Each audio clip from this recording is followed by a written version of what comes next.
and welcome back to my channel where I'm going to be revisiting my earlier class-related videos specific to the Druid Class character. In this video, I'm going to create a level 1 Druid Class character and then go through the process of actually configuring it to make use of all of their features if the character wizard that we're going to use to create the character hasn't completed that process for us.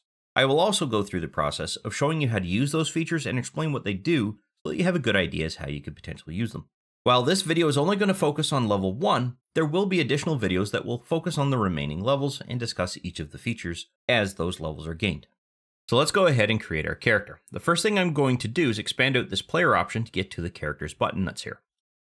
I'm then going to click on this character wizard button to bring forward the character wizard panel.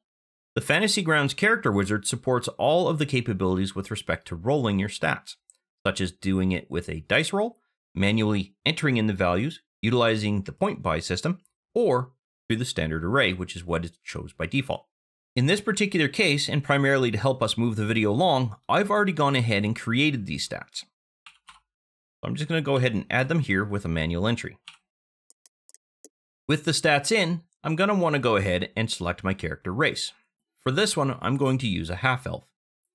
And the half-elf gives us a couple of items that we can select here. First things first, I'm going to expand this out and change my +2 modifier bonus to be wisdom, not charisma. I am then going to choose stealth and perception. And then I'm going to choose halfling for my language. With respect to this, I'm going to go ahead and choose my constitution modifier. And then I apparently get a second one, so I'm going to go ahead and choose intelligence. Now I can move on to selecting our class. For this, I'm obviously going to choose the Druid class. Then I'm going to choose animal handling and nature as my two skill proficiencies being provided by this class.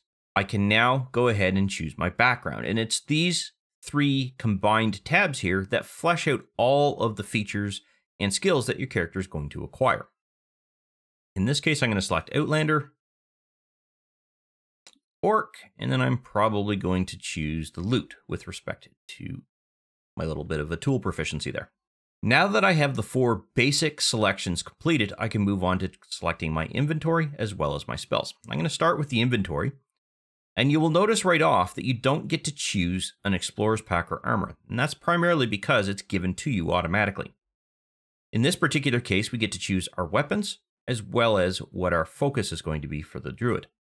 I'm going to select a quarterstaff, a dagger, and a totem. And then the last thing that we'll want to do is make sure that we choose our spells. Unfortunately, for some reason, the druid is down here at the bottom. I'm not sure why. I'm going to go ahead and select Druidcraft and Shillelagh. I think that's how that's pronounced. With respect to my 2 cantrips, and I have up to 5 spells here that I can choose for level 1 spells. So I'm going to go ahead and select, let's see here, go with Cure Wounds, Entangle, Purify Food and Drink, give myself an offensive capability with Thunderwave, and let's go with Fairy Fire. Unless you're playing with some very special rules, you won't get anything with respect to a feature selection here. If you created your own character race, you will. So just keep that in mind, and you will want to double check this tab just to make sure that it's empty. With everything entered, I'm going to go ahead and create my base class druid. And then I'm going to commit that to create our character sheet. And I'm just going to close this so it's not in the way. One thing I want to point out, and I'm not sure if this is because I'm running my player session on the same system that I'm running the DM session or not, is that anytime I create a character, it creates a portrait for me. Not sure if that's meant to happen on a non-DM based system, but I'm going to go ahead and select a portrait just so that I can get this done for our base class. And I'm going to go with that for now. And what we're going to do now is just do a quick review of a character sheet for anyone who hasn't seen one before. At the top is going to be your character name, as well as some inspiration points. Inspiration is where if you do something really well for a dungeon master, they might reward you inspiration points, and you can use those to give yourself advantage on a dice roll. Your class information is going to be here, and when you're looking at leveling up, if you want to use the character wizard, you're going to want to click this magnifying glass and click this level up button. If you're going to do this manually, you'll want to just simply grab this and drop that onto this option here, and it will have essentially the same effect. Your character's background and race are going to be here, and all of your ability scores and their bonuses are going to be along the left side of the character sheet. Any special senses that your character has are going to be here, as well as your character's passive perception. So passive perception is specifically around if your character is walking through an area and something is observable with a value that is lower than what your character's passive perception actually is, it should be explained to you that you see something. You will also find your armor class here and a little modifier window in order to make any minor adjustments that might come through with respect to additional armors, spell effects, or features or options that you gain over time. Your initiative here, this is your bonus, and if you want to actually roll your initiative, you just click on this dice here or anywhere in the window. And this is going to be your character's speed. So when you move your character during an action round, you can move up to 30 feet. And if you have any special moves or defenses, they're going to be listed here. So let's say, for example, you gain the ability to swim, you would put that here. This is informational. It's not actually going to do anything with respect to any level of automation. Your character's health information is going to show up down here. So the amount of wounds that your character has suffered, what your total maximum number of hit points are, and any temporary hit points that your character has gained. If you have hit dice, you'll be able to use this dice here to be able to heal some wounds during a short rest, and the value that represents the number in there, so if you see a 1 there, it means you have 1 hit dice, and it's always going to be equal to your character's level. So if you have character level 20, but you've got 10 levels in Druid and 10 levels in Wizard, then you will have 2 different kinds of hit dice here, each of them totaling 10. If your character is knocked unconscious and is suffering death saves, this is where those can be tracked.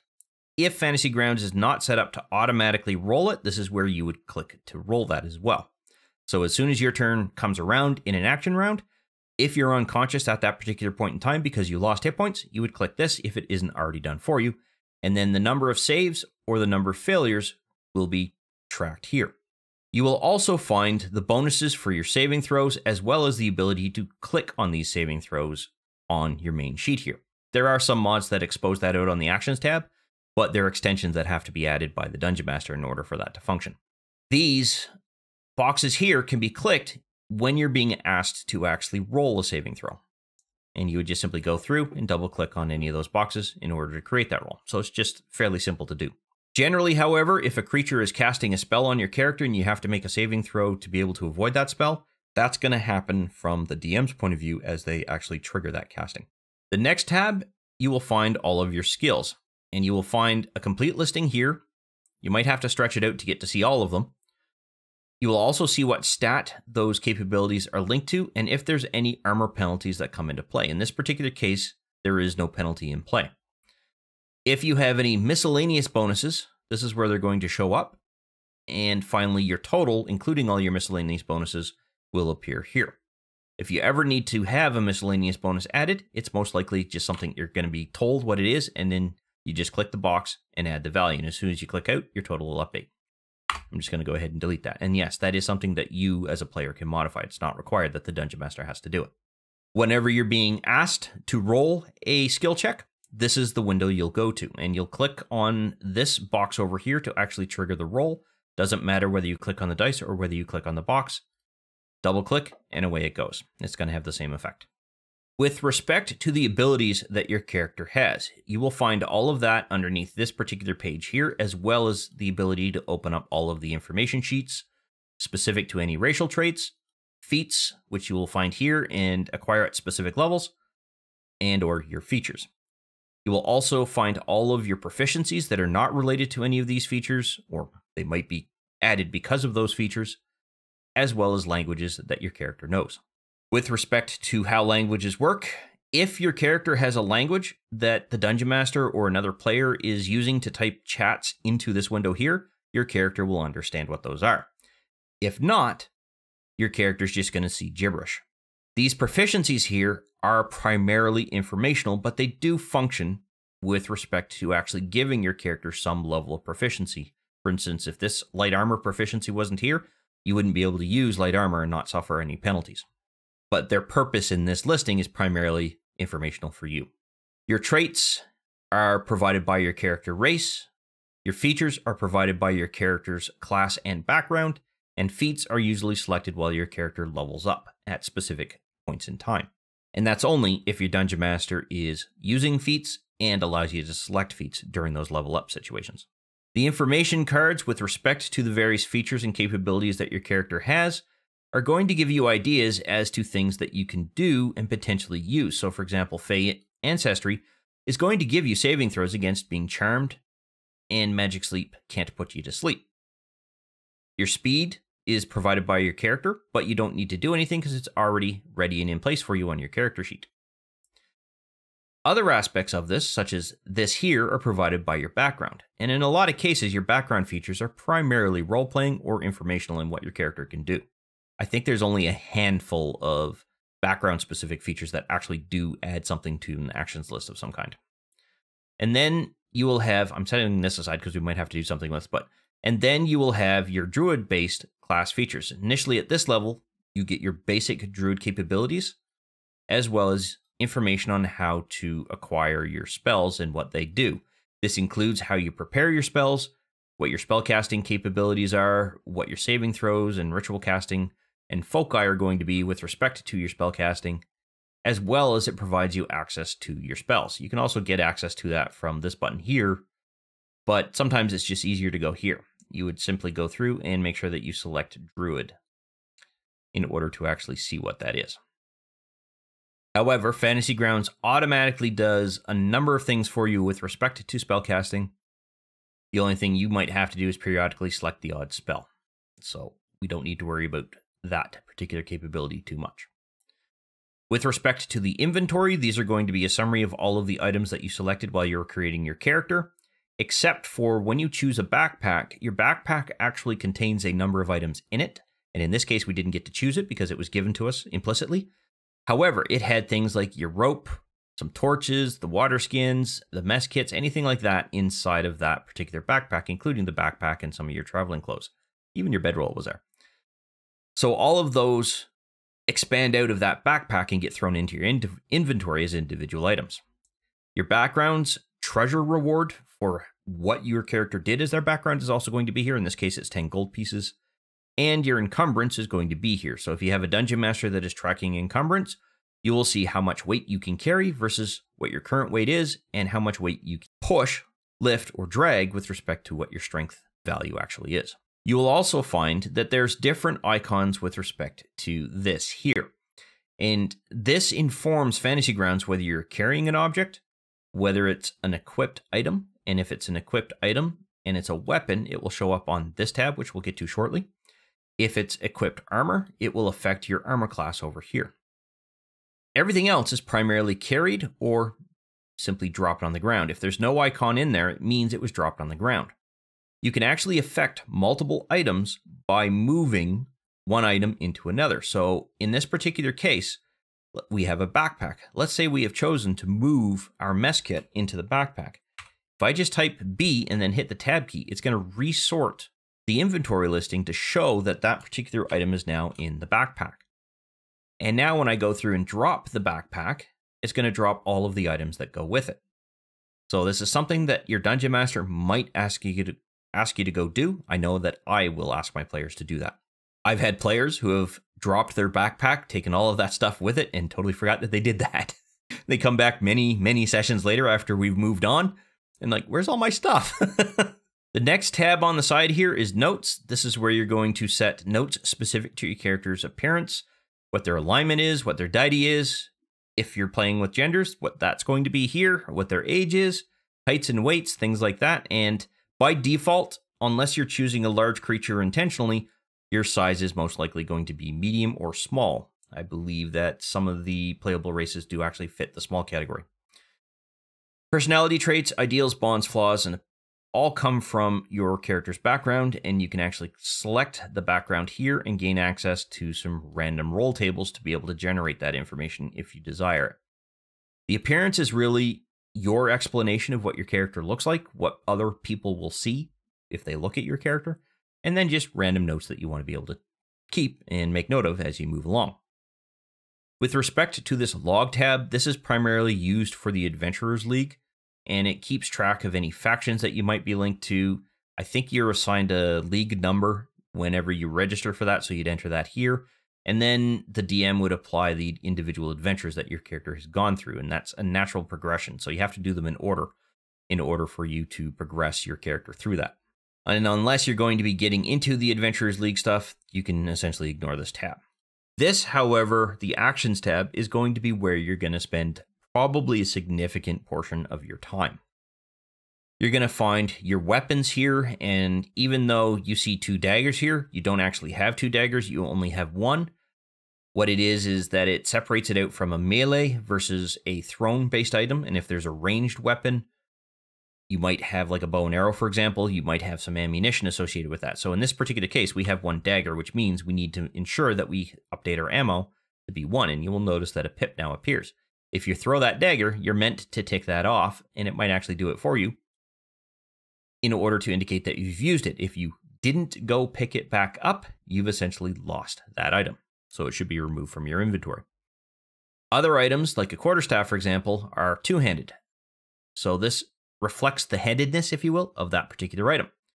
You must indicate whether an item is 2-handed versus 1-handed, because that can affect other equipment that you have in use and have in play, but it might also affect the kind of damage that your character could do. So some weapons are versatile, such as a longsword. Its damage increases when you wield it 2-handedly. This option here is your attack column. So whenever you're asked to make an attack roll, you would roll here, and you just simply double click to make that attack roll. Ooh, nice critical hit. And then if your character is actually hit, like we have here, you would then roll damage. Now in this case, because I rolled a critical hit, I got to roll 2 dice. As a spellcaster, you're going to have spell slots, and you are going to find those here. As your character levels up, your spell slots themselves will also increase. You'll gain more spell slots. You will also gain different levels of spell slots. And those will tie into your level 1 or higher based spells. They do not affect your cantrips, only spells level 1 or higher. Cantrips are essentially something that is always there. You always have the ability to use it within the bounds of the restrictions supplied by the spell's description. So you're going to want to make sure that you read through and get familiar with all of your spells. Next, your character is the kind of class that is going to have to prepare spells, and there is a limitation as to how many spells your character can prepare. If you're unsure as to what that is, you can go back to your ability score, open up your spells listing, and read through this preparing and casting spells section. In this particular case, you will find that it's this paragraph here that explains how many spells your character can prepare. I will give you a hint. Usually it's the same number of spells that you were allowed to choose while you created your character. So in this particular case, because our character has a wisdom modifier of +4 and our character is a level 1 druid, we can prepare 5 spells. And that aligns with the number of spells that we were able to select when we were creating the character. So 1, 2, 3, 4, 5. This means that I can prepare all of these. In order to actually prepare them, what you have to do is select this mode option down here, and if you just left click it once, it changes that mode. You will then be able to simply tick off these little pips here to indicate that you want those spells prepared. I'm going to intentionally leave Thunderwave not prepared so that I can show you what happens when you change your display options here. So if I go into combat, you will notice right now that we don't have Thunderwave as a spell that is there. That's because we didn't prepare it. In addition, when you set your display capability to actions, you have the ability to click on any of the actions that those spells will make use of, in this case, a casting or an attack roll, and I believe that is a saving throw, so in this case it's a saving throw, as well as the ability to apply the effect associated with that particular spell. Same with Fairy Fire, it requires a saving throw, and then there's an effect that is thrown onto that. Because we didn't prepare Thunderwave, that spell isn't here. If I go back and prepare Thunderwave, and then switch back to combat, we can now see that it is there, and that I have the ability to cast that spell there, as well as do some damage. Unfortunately, however, Fey Ancestry is missing. And in this particular case, what we can do is simply drag and drop this into place. There is one catch though. When you put this feature into place, it's actually going to be configured incorrect because Fantasy Grounds is quote unquote interpreting what it needs to do with respect to this particular feature or trait. Unfortunately, however, native Fantasy Grounds provided functionality isn't going to allow us to set this feature up appropriately because it doesn't have the ability to detect on whether you're being charmed or whether the spell that is being cast is magical in nature with respect to a sleep effect. So what we will want to do is just simply delete this particular action that is there because it's not really something that your character can do. When it comes to the advantage on saving throws against being charmed, you'll simply want to go ahead and click on this advantage button down here at the bottom. When it comes to magic not being able to put you to sleep because you're immune to it, you will want to ensure that you remind the Dungeon Master that that is the case. And you can add a couple of notes here to be able to indicate that. And an option that we can use here is using an effect and do something like this. You can put in immune and then custom. And all that's going to do is remind you that your character is immune to sleep. And what we should do is actually say magic sleep, just so that it's a reminder for yourself, because it's not going to be clear as to whether it's just sleep or not. You could also put a similar reminder for yourself here with respect to this, but just simply, all you really have to do is really remember this. Now, there are mods that a Dungeon Master can purchase that will add this functionality in a way that works, but it requires an extension in combination with those mods to really function well. So it's up to the Dungeon Master to be able to track those down and be able to make use of them. The final thing that I want to point out about this actions page is that when you go through and actually cast spells, so let's expand this out and deal with this here. When you use your spell slots, as soon as you consume the last spell slot, any level 1 or higher spell is gone if there's no equivalent spell slot available for it to be used for casting.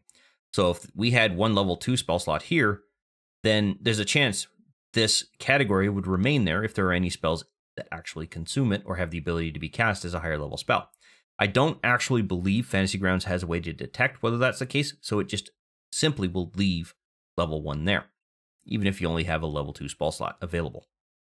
So just be cognizant of that. If you panic and go, oh, where are all of my spells? It probably means you've used all of your spell slots. And that really comes into play if your sessions have long spaces between them, so like a month or once every couple of weeks, something to that effect. And you will see the remaining capabilities with mode and display in future videos as we go through and actually add in levels 2 through 20 to this particular character sheet, as they will come into play quite heavily with that. Most times you won't need to worry about these 3 icons here. If you need to remove an effect, you just simply click on this to expand it out and then double click on these red icons to remove something. If you're looking to add a new power, you can just simply click that and it will create a new group in order to link it into something like this. So if this powers group didn't exist and you clicked it, so if I move this to test, for example, and I click this, it's going to throw an empty power into quote unquote a powers group, but I don't need that.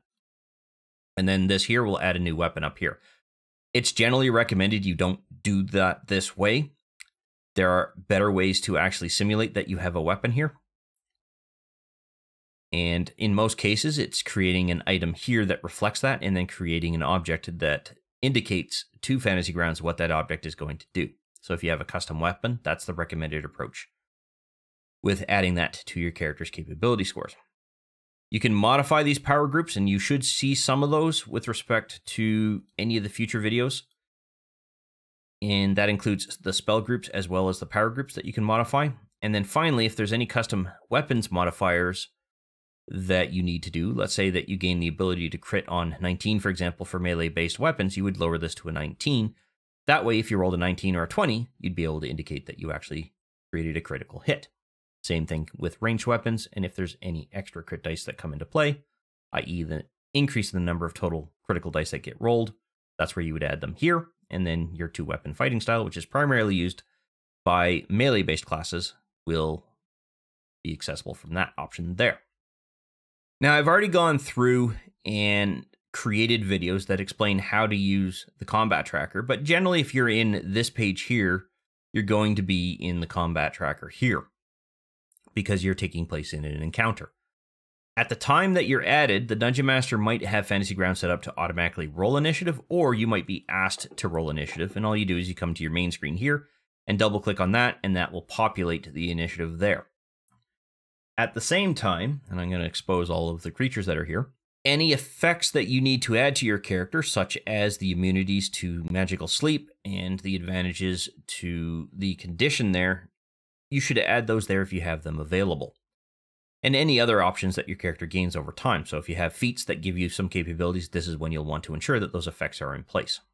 When it comes time to making attacks, what you will find is that you'll have this green box indicator around your character within the combat tracker. That means it's your turn. You might also hear a bell whenever that turn rolls around if you have the indicator turned on to be able to do that. To attack another creature here, whether it's with a melee-based weapon or with any of your spells, what you would do is you would control left-click on any of the creatures within the combat tracker. You can also do that on the map, but I find it sometimes easier just to select them inside of the combat tracker, and then you can actually begin the process of making your attack. For instance, if I chose to attack with my quarterstaff, I would double-click this here at this time to make my attack roll. Now, luckily I hit. I would then roll my damage. If I had no other options that I could do, I would then pass my turn using this turn complete button down here. I'm not going to do that because I want to show some other things. Let's say that I chose not to use the quarterstaff, but instead chose to cast this entangle spell. And this is how spellcasting is going to work for your character. You will want your character inside of this combat mode and display with respect to actions, and it's going to expose these icons here. You can get to them too by expanding using this magnifying glass, but I find in a lot of ways, unless there's a large number of icons here, it's just easier to shorten that list up because it's easier to find things. I'm just going to minimize that window for now. To cast it, you can do one of two things. You can click this once, and it's going to make the attack roll, or in this case, force them to make a saving throw. You can also left click and hold down while dragging that out, and then drop it on top of the Archmage if you didn't want to actually have a targeted option. So let's say that you are primarily attacking the Archmage, but this particular turn you want to entangle the skeleton, you would just simply drag and drop that onto there. Now in all these cases, they managed to succeed. However, let's say that that skeleton failed. Because I don't have that skeleton targeted, I would have to left click, drag it out while holding it down, and drop it onto that skeleton to add the effect. However, let's say that I did do that with the Archmage and I do have it targeted. All I would have to do is click and it would apply the effect automatically, assuming that they had failed their saving throw. You do not want to click this if they did not fail their saving throw. You only want to click this if they failed their saving throw. Now, there's one thing that I want to point out, and it's the primary reason why I chose this entangled spell. You'll see here that there is a concentration check. Whenever your character is attacked and actually hit with an attack, Fantasy Grounds is automatically going to roll the concentration check for you. And if you manage to pass that concentration check, then the effects will remain in place. If, however, your character failed the concentration check, then all effects that required that concentration specific to that particular feature, or effect rather, will automatically drop from the targets that have them applied. Spells like Thunderwave, on the other hand, have the ability to attack more than one creature, because they have an area of effect attack capability. So if I go ahead and select all of these particular creatures and then I roll Thunderwave, it's going to roll against all of those particular creatures. And any that have failed that particular saving throw are going to take the full brunt of Thunderwave. In this case, I think it's just being pushed back. Whereas any who manage to succeed will suffer some damage. I don't think it's a half. Oh, it is a half. So in this case, they will suffer half of the normal damage. And then they will be unselected from this particular target listing here. So in this particular case, the Skeleton 11 and the Archmage managed to succeed on their saving throws, but Skeleton 8 and the Shadow Daemon failed. So watch what happens to this target list when I click on the damage effect here. You'll see that those two went away, but it kept the ones that failed their saving throws. In addition, Skeleton 8 and Shadow Daemon are now pushed back by X amount of distance. I think it's like 10 feet? Yeah, 10 feet away from your character. So if they were too close, this is a good spell to use in order to actually push them away. Now, the one thing that is remaining with respect to spellcasting is I technically already cast Entangle and Thunderwave. Let's say that I cast Entangle the first round and then Thunderwave the second round. Now that I have cast both of those spells, I can only use my primary attack weapons here or whatever cantrips that I have, as well as whatever features or traits are associated with my character. Until our character completes a long rest, our character is not going to regain the ability to cast spells again. So keep that in mind. And again, if you want to watch in more detail how the combat tracker works, I highly recommend that you check out those videos, and I'll be sure to try to provide those as a link in the description below for you to be able to use. And with that, that completes this character creation process. We've got everything set up. I've given you a brief explanation of how to use things here. So I'm going to go ahead and prepare the next video in order to level us up, hopefully from levels 2 to level 10. So I hope you found this video useful and informative, and I look forward to seeing you in the next one.